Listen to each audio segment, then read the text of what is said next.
Hello everyone, আশা করি তোমরা সবাই খুব ভালো আছো। দেখো, আজকে আমি ক্লাস 12 এর এডুকেশন থেকে একটা চ্যাপ্টার করাবো। তোমরা যারা সেমিস্টার 3 তে পড়ছো। দেখো, চ্যাপ্টারটা হচ্ছে গ্রুপ বি র, সেটা হচ্ছে ইউনিট 2। চ্যাপ্টারের নাম হচ্ছে সবার জন্য শিক্ষা। এখান থেকে আমি 100টা মতো এমসিকিউ করাবো। তোমরা সবাই ভালো করে এই এমসিকিউ গুলো দেখে নিও। দেখো, প্রথম যে প্রশ্নটা আমাদের আছে, প্রথম প্রশ্নটা হচ্ছে খুবই একটা সহজ প্রশ্ন যে ইউনেস্কোর পূর্ণ রূপটি কি? তাহলে ইউনেস্কোর পুরো কথাটি হচ্ছে যে আমাদের United Nation Educational Scientific and Cultural Organization.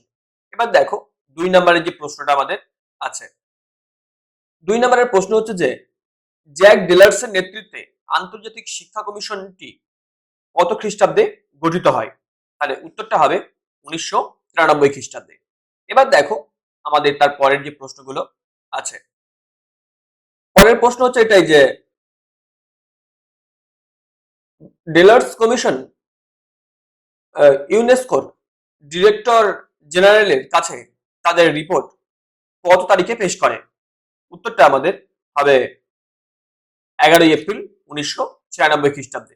এবার দেখো, পরের যে প্রশ্নটা আমাদের আছে, ডেলার্স কমিশনের প্রতিবেদনের শিরোনাম কি ছিল? উত্তরটা আমাদের হবে গিয়ে লার্নিং দ্য ট্রেজার উইদিন। এবার দেখো, পরের যে প্রশ্নটা আমাদের আছে, পরের প্রশ্ন হচ্ছে যে ডেলার্স কমিশন 21 শতকের শিক্ষার কয়টি স্তম্ভ বা উদ্দেশ্যের কথা উল্লেখ করেছেন? তাহলে 5 নম্বরের আমাদের উত্তরটা হবে 4টি। এবার দেখো, পরের যে প্রশ্নটা আছে, নিচের কোনটি ডেলার্স কমিশনের প্রস্তাবিত শিখনের স্তম্ভ নয়? উত্তরটা হবে অর্থ উপার্জনের জন্য শিক্ষা। এবার দেখো, পরের যে প্রশ্নটা আমাদের আছে, বলেছে লার্নিং টু লিভ টুগেদার বলতে ডেলার্স কমিশন কি বুঝিয়েছেন? উত্তরটা হবে একত্রে বসবাসের জন্য শিক্ষা। এবার দেখো, পরের পরের যে প্রশ্নটা আমাদের আছে, ডেলার্স কমিশনের সভাপতি জ্যাক ডেলার কোন দেশের অধিবাসী ছিলেন? উত্তরটা হবে আমাদের ফ্রান্সের। এবার দেখো, পরের যে প্রশ্নটা আমাদের আছে, ডেলার্স কমিশন মোট কতজন সদস্য ছিলেন? ডেলার্স কমিশনের সেটা হচ্ছে কতজন সদস্য ছিল, তাহলে উত্তরটা আমাদের হবে মোট 14 জন সদস্য ছিল। এবার দেখো, পরের যে প্রশ্নটা আমাদের আছে, ডেলার্স কমিশনের ভারতীয় সদস্য কে ছিলেন? উত্তরটা হবে যে ডক্টর করণ সিং। এবার দেখো, 11 নম্বরের যে প্রশ্নটা আমাদের আছে, ব্যক্তির মধ্যে জ্ঞান বিদ্যমান, শিক্ষার কাজ হলো তার প্রকাশ ঘটানো, এটি কার উক্তি? উত্তরটা আমাদের হবে গিয়ে স্বামী বিবেকানন্দের উক্তি। এবার দেখো, পরের যে প্রশ্নটা আমাদের আছে, 12 নম্বরের প্রশ্ন হচ্ছে যে ডেলার্স কমিশনের মতে জানার জন্য শিক্ষার ভিত্তি কয়টি উপাদানের উপর প্রতিষ্ঠিত? তাহলে এখানে অপশন গুলো দেখুন, 2, 3, 4, 5টি। তাহলে আমাদের উত্তরটা হবে আমাদের 3টি। এবার দেখো, পরের যে প্রশ্নটা আমাদের আছে, নিচের কোনটি জ্ঞানার্জনের শিক্ষার মূল ভিত্তি বা উপাদান নয়? উত্তরটা হবে কায়িক শ্রম। এবার দেখো, পরের যে প্রশ্নটা আমাদের আছে, কোনো জ্ঞানই শাশ্বত ও স্থায়ী নয়, পরিবেশের সঙ্গে ক্রিয়া প্রতিক্রিয়ার মধ্য দিয়ে অর্জিত বাস্তব অভিজ্ঞতাই জ্ঞান, এটি কার অভিমত? উত্তরটা আমাদের হবে জন ডিউকের অভিমত। এবার দেখো, পরের যে প্রশ্নটা আমাদের আছে, পরের প্রশ্ন হচ্ছে যে ডেলাস কমিশনের কোন স্তম্ভটি শিক্ষার্থীর কর্মকুশলতা এবং দক্ষতা বৃদ্ধির উপর জোর দেয়? উত্তরটা আমাদের হবে কর্মের জন্য শিক্ষা। এবার দেখো, পরের যে প্রশ্নটা আমাদের আছে, পরের প্রশ্ন হচ্ছে যে পাঠ্যক্রমে মাটির কাজ এবং কায়িক পরিশ্রমকে গুরুত্বপূর্ণ স্থান দিয়ে কর্মশিক্ষার উপর জোর দিয়েছেন কে? উত্তরটা হবে ফ্রয়েবল। এবার দেখো, পরের প্রশ্ন, পরের প্রশ্ন হচ্ছে যে শিক্ষাকে পরিপূর্ণ জীবনযাপনের প্রস্তুতি হিসেবে দেখেছিলেন কে? উত্তরটা হবে হারবার্ট স্পেন্সার। পরের প্রশ্ন দেখো এবার,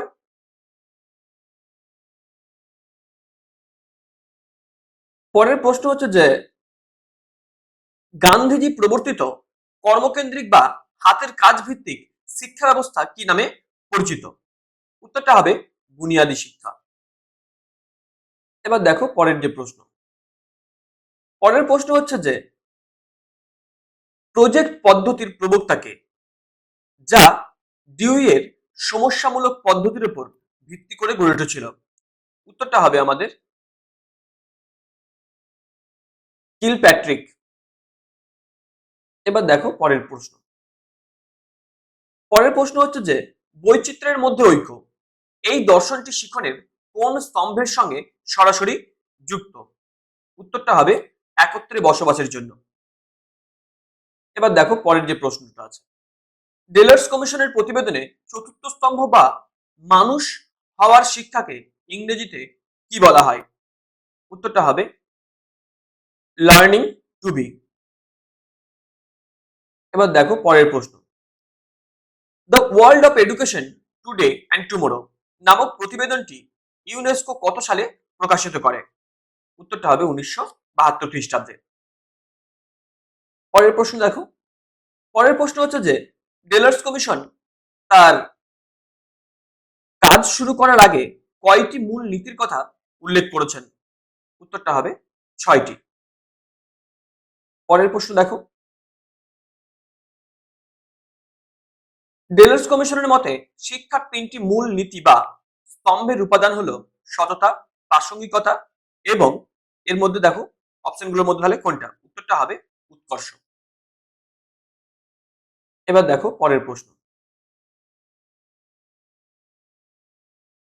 পরের প্রশ্ন হচ্ছে ধ্যান ও আগ্রহ সঞ্চারমূলক বিভিন্ন কাজের মাধ্যমে শিক্ষার্থীর কোন ক্ষমতার বিকাশ ঘটে? উত্তরটা হবে মনোযোগ। পরের প্রশ্ন দেখো এবার 26 নম্বরের, international commission of the future of education কত সালে প্রকাশিত হয়? উত্তরটা হবে 2019 সালে। এবার দেখো পরের যে প্রশ্নটা আমাদের আছে, 2019 সালে গঠিত শিক্ষার ভবিষ্যৎ সংক্রান্ত আন্তর্জাতিক কমিশনের নেতৃত্ব কে দিয়েছিলেন? উত্তরটা হবে সাহলে ক জাউডে। এবার দেখো পরের যে প্রশ্নটা আমাদের আছে, সাহেলে ওয়ার্ক জাউডে কোন দেশের রাষ্ট্রপতি ছিলেন? উত্তরটা হবে আমাদের যে ইথিওপিয়ার। পরের প্রশ্ন দেখো, পরের প্রশ্ন হচ্ছে এটা যে শিক্ষার ভবিষ্যৎ নিয়ে আন্তর্জাতিক কমিশনের মূল লক্ষ্য কি ছিল? অপশনগুলো সবাই ভালো করে দেখো। উত্তরটা হবে যে ভবিষ্যৎ প্রজন্মের জন্য টেকসই ও অন্তর্ভুক্তিমূলক শিক্ষা ব্যবস্থা গড়ে তোলা। এবার দেখো পরের যে প্রশ্নটা আমাদের আছে, international commission on the features of education রিপোর্টে কয়টি অধ্যায়ের আলোচনা করা হয়েছে? উত্তরটা হবে 9টি। পরের প্রশ্ন দেখো সবাই, এই রিপোর্টের প্রথম অধ্যায়ের মূল আলোচ্য বিষয় কি ছিল? উত্তরটা হবে শিক্ষা ও সমাজ প্রবর্তন। এবার দেখো পরের যে প্রশ্নগুলো আমাদের আছে, পরের প্রশ্ন হচ্ছে যে এটাই যে রিপোর্টের দ্বিতীয় অধ্যায়ে বর্ণিত শিক্ষার নতুন চুক্তি বলতে কি বোঝানো হয়েছে? অপশনগুলো সবাই একটু ভালো করে দেখে নাও। উত্তরটা হবে 21 শতকের চাহিদা অনুযায়ী শিক্ষা কাঠামোর পুনর্বিন্যাস। পরের প্রশ্ন দেখো, তৃতীয় অধ্যায়ে মূলত কোন ধরনের শিক্ষার উপর বিশেষ গুরুত্ব দেওয়া হয়েছে? উত্তরটা হবে অন্তর্ভুক্তিমূলক শিক্ষার উপর। পরের প্রশ্ন দেখো, চতুর্থ অধ্যায়ের সঙ্গে নিচের কোন বিষয়টি নিবিড় সম্পর্ক আলোচনা করা হয়েছে? উত্তরটা হবে গিয়ে আমাদের কর্মসংস্থান। এবার দেখো পরের যে প্রশ্নটা আমাদের আছে, ডিজিটাল যুগের শিক্ষা এই বিষয়টি আন্তর্জাতিক কমিশনের কত নম্বর অধ্যায়ে বর্ণিত আছে? উত্তরটা হবে আমাদের 5ম অধ্যায়ে। এবার দেখো পরের যে প্রশ্নটা আমাদের আছে, ডিজিটাল যুগের শিক্ষায় ডিজিটাল ডিভাইস বলতে কি বোঝায়? উত্তরটা হবে আমাদের প্রযুক্তি ব্যবহারের ক্ষেত্রে তৈরি হওয়া সামাজিক ও আঞ্চলিক বৈষম্য। পরের প্রশ্ন দেখো, পরিবেশ সংরক্ষণ, জলবায়ু পরিবর্তন এবং পরিবেশ সচেতনতা সংক্রান্ত শিক্ষা কমিশনের কত নম্বর অধ্যায়ে রয়েছে? উত্তরটা হবে আমাদের সপ্তম অধ্যায়ে। পরের প্রশ্ন দেখো সবাই, কৃত্রিম বুদ্ধিমত্তা, ভার্চুয়াল রিয়ালিটি এবং অগমেন্টেড রিয়ালিটি এর ব্যবহার কত নম্বর অধ্যায়ে আলোচনা করা হয়েছে? উত্তরটা হবে আমাদের অষ্টম অধ্যায়ে। পরের প্রশ্ন দেখো সবাই,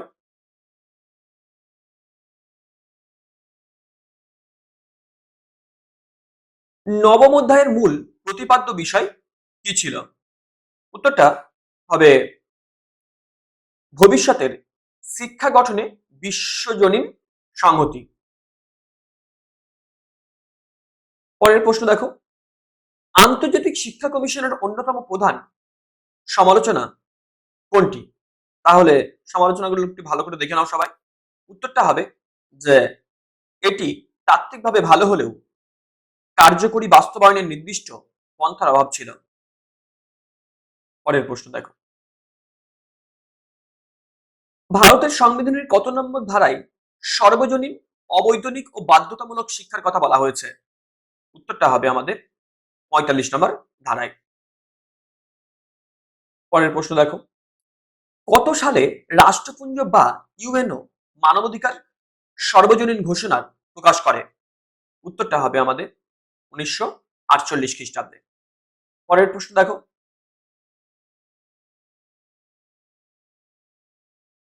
universal declaration of human rights এর কত নম্বর অনুচ্ছেদে শিক্ষার অধিকারকে নিশ্চিত করা হয়েছে? উত্তরটা হবে ২৬ নম্বর ধারায়। পরের প্রশ্ন দেখো সবাই, সংবিধানের উল্লেখিত নির্দেশ অনুযায়ী কত বছর বয়সের শিশুদের অবৈতনিক ও বাধ্যতামূলক শিক্ষা দেওয়ার সরকারের কর্তব্য? উত্তরটা হবে ৬ থেকে ১৪ বছর। ৮৬তম সংবিধান সংশোধনের মাধ্যমে এটাকে যোগ করা হয়েছিল এবং এটা হয়েছিল ২০০২ সালে। এবার দেখো পরের প্রশ্ন, ভারতের শিক্ষার অধিকার আইন কত সালে পাস বা বাস্তবায়িত হয়? তাহলে উত্তরটা হবে আমাদের ২০০৯ সালে। পরের প্রশ্ন দেখো সবাই, আন্তর্জাতিক ব্যাখ্যা অনুযায়ী সার্বজনীন প্রাথমিক শিক্ষার প্রথম শর্ত কোনটি? উত্তরটা হবে আমাদের সর্বজনীন শিক্ষার সুযোগ। এবার দেখো পরের যে প্রশ্নটা আমাদের আছে, সর্বজনীন শিক্ষার সুযোগ বলতে শিশুর বাসস্থান থেকে হেঁটে যাওয়ার দূরত্বের মধ্যে কত কিমির মধ্যে বিদ্যালয় থাকার কথা বলা হয়েছে? উত্তরটা হবে আমাদের ১ কিমি। এবার দেখো পরের প্রশ্ন, মাঝপথে পড়াশোনা ছেড়ে না দিয়ে নির্দিষ্ট শ্রেণী পর্যন্ত পড়াশোনা চালিয়ে যাওয়াকে কি বলা হয়? উত্তরটা হবে সর্বজনীন পাঠ শেষ করা। পরের প্রশ্ন দেখো সবাই, পরের প্রশ্ন হচ্ছে যে কোঠারি কমিশন জাতীয় আয়ের কত শতাংশ শিক্ষা খাতে ব্যয় করার সুপারিশ করেছিলেন? উত্তরটা হবে আমাদের ৬%। পরের প্রশ্ন দেখো, বর্তমানে ভারতে জাতীয় আয়ের প্রায় কত শতাংশ শিক্ষা খাতে ব্যয় হয়? উত্তরটা হবে আমাদের ৩%। এবার দেখো আমাদের যে পরের যে প্রশ্নটা আছে, পরের প্রশ্ন হচ্ছে এটাই যে ভারতের প্রাথমিক শিক্ষার সার্বজনীকরণের পথে প্রধান সামাজিক বাধা কোনটি? উত্তরটা হবে যে জনসংখ্যার বিস্ফোরণ ও দারিদ্র্য। পরের প্রশ্ন দেখো, প্রাথমিক শিক্ষায় কার্যকরী সাক্ষরতা অর্জনের জন্য বর্তমানে নিম্নতম কোন শ্রেণী পর্যন্ত শিক্ষা সম্পূর্ণ করা প্রয়োজন? উত্তরটা আমাদের হবে অষ্টম শ্রেণী পর্যন্ত। পরের যে প্রশ্নটা আছে দেখো, ৫৩ নম্বরের প্রশ্ন হচ্ছে যে ভারতের কোন শিক্ষা সমীক্ষায় গ্রামীণ এলাকায় স্কুলগুলির পরিকাঠামোগত অভাবের চিত্র তুলে ধরা হয়েছে? উত্তরটা আমাদের ষষ্ঠ সর্বভারতীয় শিক্ষা সমীক্ষায়। এবার দেখো 54 নম্বরের যে প্রশ্নটা আছে, প্রাথমিক বিদ্যালয়ে বালিকাদের ধরে রাখার ক্ষেত্রে সবচেয়ে বড় পারিবারিক বাধা কোনটি?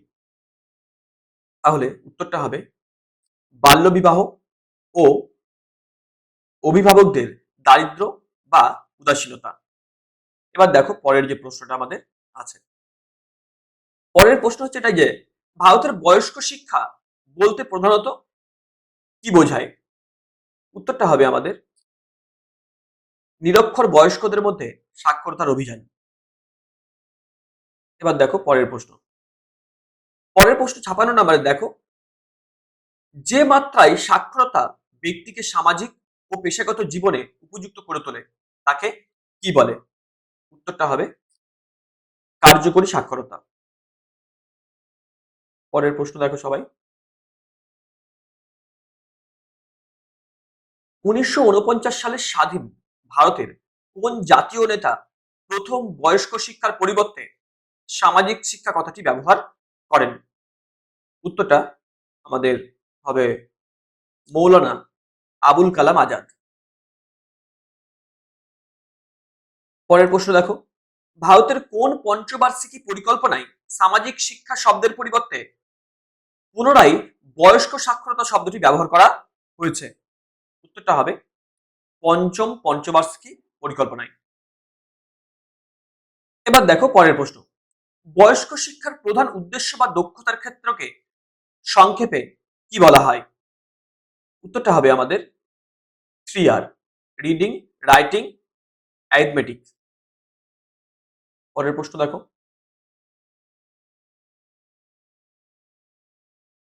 কোঠারি কমিশন শিক্ষা ব্যবস্থাকে কেমন প্রক্রিয়া হিসাবে বর্ণনা করেছেন? উত্তরটা হবে যে জীবনব্যাপী প্রক্রিয়া। পরের প্রশ্ন দেখো, কত সালের জাতীয় শিক্ষানীতিতে বয়স্ক শিক্ষাকে জাতীয় লক্ষ্যসমূহ যেমন দারিদ্র দূরীকরণ ও নারী সমতার সঙ্গে যুক্ত করার কথা বলা হয়েছে? উত্তরটা হবে 1986 সালে। এবার দেখো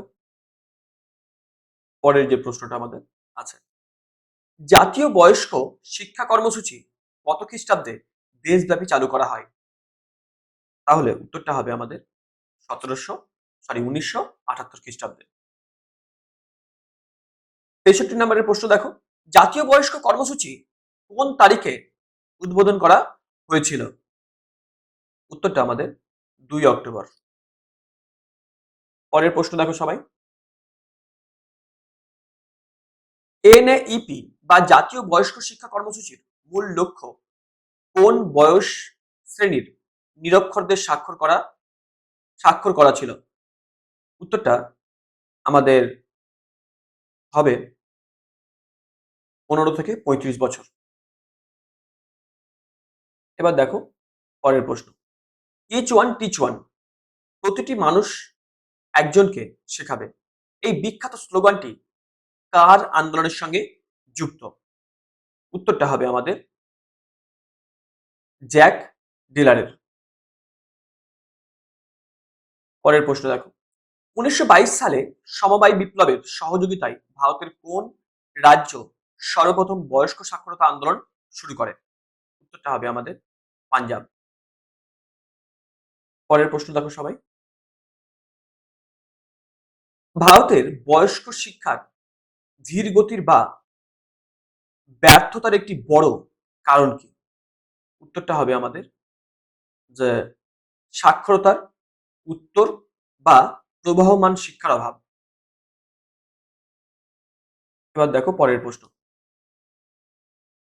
1989 খ্রিস্টাব্দে ভারতের কোন রাজ্যে প্রথম বার্ষিক সাক্ষরতা প্রসার কর্মসূচি সফলভাবে চালু হয়? উত্তরটা হবে কেরালা। পরের প্রশ্ন দেখো এবার, কেন্দ্রীয় স্তরে বয়স্ক শিক্ষার প্রযুক্তিগত সহায়তা প্রদানের জন্য মানব সম্পদ উন্নয়ন মন্ত্রকের অধীনে কোন দপ্তর কাজ করে? উত্তরটা হবে ডিরেক্টরেট অফ অ্যাডাল্ট এডুকেশন, মানে বয়স্ক শিক্ষা দপ্তর।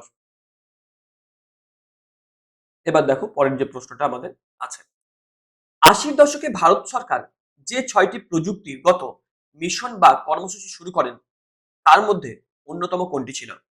উত্তরটা হবে জাতীয় সাক্ষরতা মিশন। এবার দেখো পরের যে প্রশ্নটা আমাদের আছে,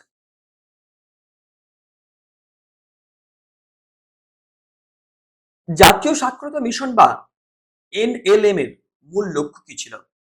উত্তরটা আমাদের হবে যে নির্দিষ্ট সময়ের মধ্যে লক্ষ্যভুক্ত শ্রেণীর মানুষকে কার্যকরী স্বাক্ষর করে তোলা। এবার দেখো পরের যে প্রশ্নটা আমাদের আছে, এনএলএম এর পূর্ণ রূপটি কি? উত্তরটা হবে আমাদের ন্যাশনাল লিটারেসি মিশন। এবার দেখো পরের প্রশ্ন, পরের প্রশ্ন হচ্ছে চাই যে রাষ্ট্রপুঞ্জ কর্তৃক ঘোষিত সহস্রাব্দ উন্নয়ন লক্ষ্যমাত্রা বা এমডিজি এর প্রস্তাব কত সালে গৃহীত হয়? উত্তরটা হবে 2000 সালে। এবার দেখো পরের প্রশ্ন, এমডিজি বা সহস্রাব্দ উন্নয়ন লক্ষ্যমাত্রায় 8টি লক্ষ্যের মধ্যে শিক্ষা সংক্রান্ত লক্ষ্য কোনটি ছিল? উত্তরটা হবে আমাদের সার্বজনীন প্রাথমিক শিক্ষা নিশ্চিতকরণ। এবার দেখো পরের প্রশ্ন, ভারত সরকার কত সালে সর্বশিক্ষা অভিযান কর্মসূচিটি গ্রহণ করে? উত্তরটা হবে আমাদের 2000 সালে। এবার দেখো 76 নম্বরে যে প্রশ্নটা আমাদের আছে, সর্বশিক্ষা অভিযানের মূলত কাদের যৌথ উদ্যোগের পরিকল্পিত একটি প্রকল্প? উত্তরটা হবে আমাদের কেন্দ্রীয় সরকার, রাজ্য সরকার এবং স্থানীয় স্বায়ত্ত শাসন সংস্থার। এবার দেখো পরের প্রশ্ন, সর্বশিক্ষা অভিযানের লক্ষ্য অনুযায়ী কত সালের মধ্যে সমস্ত শিশুকে 5 বছরের প্রাথমিক শিক্ষার আওতায় আনার কথা বলা হয়েছে, আনার কথা বলা হয়েছিল? উত্তরটা হবে আমাদের 2005 সাল। পরের প্রশ্ন দেখো, কত সালের মধ্যে দেশের সমস্ত শিশুর 8 বছরের প্রারম্ভিক শিক্ষা সম্পূর্ণ করার সুনির্দিষ্ট উদ্দেশ্য ছিল সর্বশিক্ষা অভিযানের? উত্তরটা হবে আমাদের 2010 সালের মধ্যে। পরের প্রশ্ন দেখো, এখানে বলা হচ্ছে ইজিএস এর পূর্ণরূপটি কি যা সর্বশিক্ষা অভিযানের বিকল্প শিক্ষা ব্যবস্থার অন্তর্ভুক্ত? উত্তরটা হবে এডুকেশন গোল্ডেন স্কিম।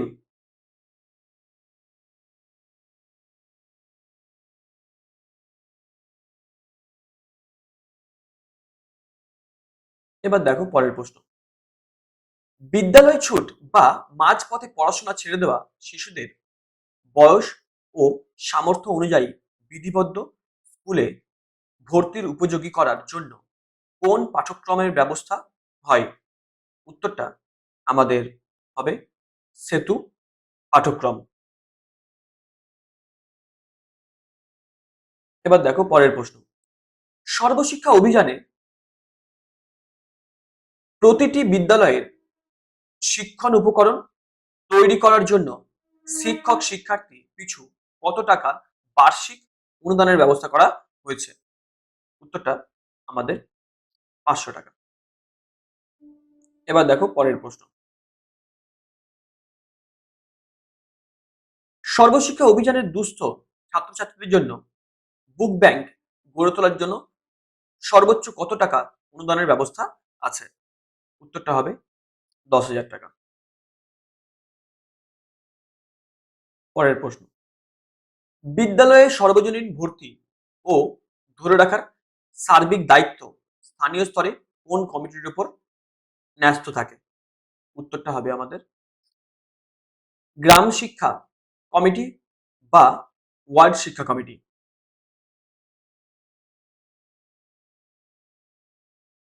পরের প্রশ্ন, ভারত সরকার কত সালে সর্বজনীন অভিযান, রাষ্ট্রীয় মাধ্যমিক শিক্ষা অভিযান এবং শিক্ষক শিক্ষাকে একত্রিত করে সমগ্র শিক্ষা অভিযান চালু করে? উত্তরটা হবে আমাদের 2018 সালে। এবার দেখো পরের প্রশ্ন, পরের প্রশ্ন হচ্ছে যে সমগ্র শিক্ষা অভিযানের লক্ষ্য কত বছর বয়সে শিক্ষার্থীদের সর্বজনীন ও গুণগত শিক্ষা প্রদান করা? উত্তরটা আমাদের থেকে 18। এবার দেখো পরের যে প্রশ্নটা আমাদের আছে, ইতিবাচক মনোবিজ্ঞান বা পজিটিভ সাইকোলজি মনোবিজ্ঞানের একটি বিশেষ শাখা হিসাবে কার নেতৃত্বে আত্মপ্রকাশ করে? উত্তরটা হবে মার্টিন সেলিগম্যানের। পরের প্রশ্ন দেখো, ইতিবাচক মনোবিজ্ঞানের প্রধান উদ্ভব বা সূচনা কত সালে হয়েছিল? উত্তরটা আমাদের হবে 1998 সালে। পরের প্রশ্ন দেখো, ইতিবাচক মনোবিজ্ঞান মানুষের কোন দিকটির উপর সবচেয়ে বেশি আলোকপাত করে? উত্তরটা হবে মানুষের ইতিবাচক দিক, শক্তি, গুণাবলী এবং মানসিক মঙ্গল। এবার দেখো পরের প্রশ্ন, positive psychology is the scientific study of what make life most worth life. এই সংজ্ঞাটি কে দিয়েছিলেন? উত্তরটা হবে মার্টিন সেলিগম্যান।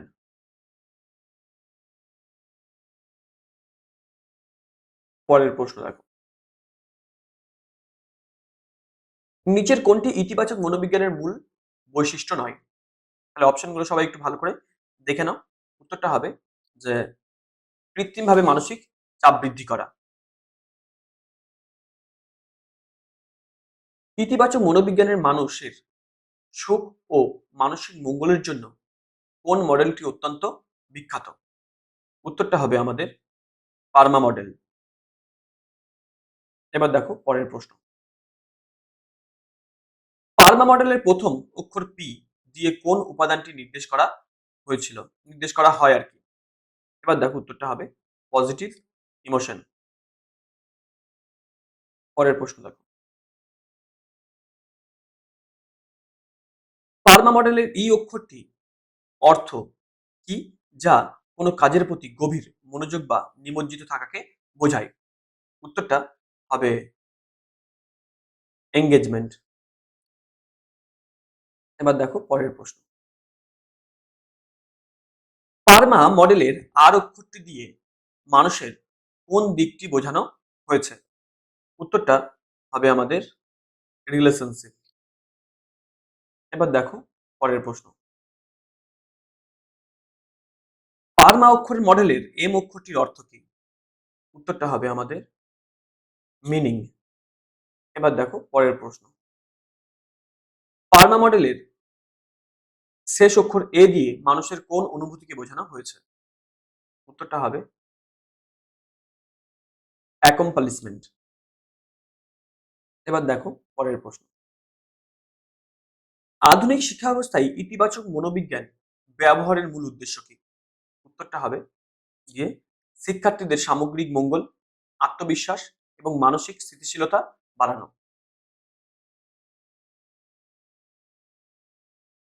পরের প্রশ্ন দেখো,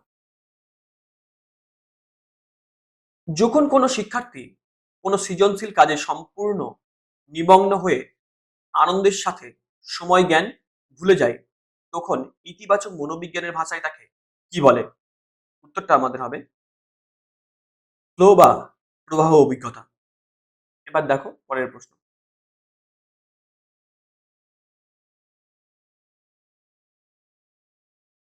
পরের প্রশ্ন হচ্ছে যে ইতিবাচক মনোবিজ্ঞান মানুষের আবেগকে কিভাবে বিচার করতে শেখায়? উত্তরটা হবে আবেগকে ভালো বা খারাপ হিসেবে বিচার না করে তা গ্রহণ ও পরিচালনা করা। এবার দেখো 100 নম্বরের লাস্ট যে প্রশ্নটা আমাদের আছে, লাস্ট প্রশ্ন হচ্ছে এটাই যে নিচের কোনটি আধুনিক শিক্ষার ইতিবাচক মনোবিজ্ঞানের ভূমিকার অন্তর্ভুক্ত? উত্তরটা হবে গিয়ে আমাদের গিয়ে সামাজিক সম্পর্কের উন্নয়ন ও সহমর্মিতার বিকাশ ঘটানো। এই ছিল তোমাদের আমাদের সবার জন্য শিক্ষা থেকে যে চ্যাপ্টারটা আছে, এখান থেকে 100টা এমসিকিউ। তোমরা এই সমস্ত এমসিকিউ গুলো ভালো করে গেলে দেখবে পরীক্ষায় সমস্ত ধরনের প্রশ্ন উত্তরগুলো তোমরা করতে পারছো।